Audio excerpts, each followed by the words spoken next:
Hello বন্ধুরা, good morning. দেখো আজকে সকালবেলা ফার্স্ট একটু দুধ বসিয়েছি তো চা খাবো বলে, আর এখন মুছছিলাম ঘর, তো ঘেমে পুরো স্নান হয়ে গেছি। আজকে যেহেতু ছিল রবিবার, তাই সকালবেলায় উঠে আগে ঘরের কাজগুলো মিটিয়ে নিয়েছি, আর রান্না টান্না হবে বেলা।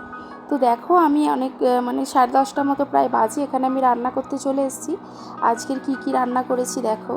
এই যে কুমড়ো শাক করেছি, এখানে আছে মাছের ঝাল, আর পেঁয়াজ লঙ্কা দিয়ে মাছের ঝাল করেছি, এখানে করছি টমেটোমের চাটনি, আর এখানে হচ্ছে মুসুরির ডাল, আর মাছের তেল আছে, তো সেটাই ভাজবো।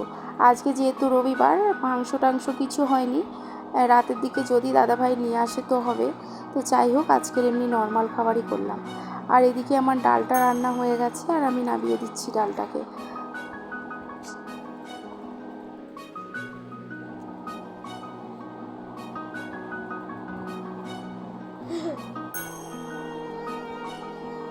দেখো অনেকটা দুপুর হয়ে গিয়েছিল, সায়নকে স্নান টান করিয়ে দিয়েছি, আর আমিও স্নান করে নিয়েছি।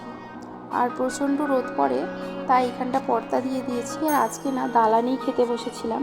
দাদাভাই বলছে যে রান্নাঘরে খাবো না, প্রচণ্ড গরম, তো দালানে লাইট ছেলে আর টেবিল ফ্যানটা চালিয়েছিলাম। তো দেখো সায়নকে আমি খাইয়েই দিয়েছিলাম আগে, আর আমরা এখন খেতে বসেছি। বিকেল হয়েছিল, যাচ্ছিলাম একটু মাঠে দাদাভাইয়ের কাছে ঘুরতে, আমি আর সায়ন। আর সন্ধ্যের দিকে একটু বেরিয়েছিলাম আমাদের এখানেই একটু বাজারে, তো আমি সায়ন আর দাদাভাই একটুখানি ঘুরে আসলাম। তো রবিবার দিকে আমাদের প্রায় দিনই বেরোনো হয় বাইরের দিকে একটু ঘুরতে, আর আমি না একটু ঘুরতে খুব বেশি ভালোবাসি। তো দাদাভাইও আমাকে বেশিরভাগ সময় বেশি ঘুরতেই নিয়ে যায়। আর সায়নকে এখানে দাদাভাই রেডি করিয়ে দিচ্ছিল, আর আমি এদিকে রেডি হচ্ছিলাম। দাদাভাই এখনও পর্যন্ত রেডি হয়নি। আর দেখো বিছানার কি অবস্থা। তো ভাবলাম যে সায়নকে একটু ডাক্তার দেখাতে নিয়ে যাই, তো ওর হাতে গুড়ি গুড়ি কিছু একটা ঘামাচির মতো বেরিয়েছে, তাই এসেছিলাম একটু ডাক্তারখানায় ডাক্তার দেখাতে। তো ডাক্তারখানায় সেই রকম ভিড় ছিল না, একজনের পরেই ছিল, আর খুব তাড়াতাড়ি হয়ে গেছে।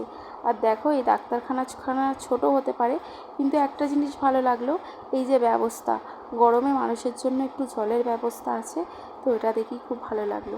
আর রাত্রিরে বেশি কিছু হয়নি, হয়েছিল রুটি আর চিকেন। দাদাভাই খেয়েছিল ভাত, আর আমি খেয়েছিলাম রুটি আর চিকেন।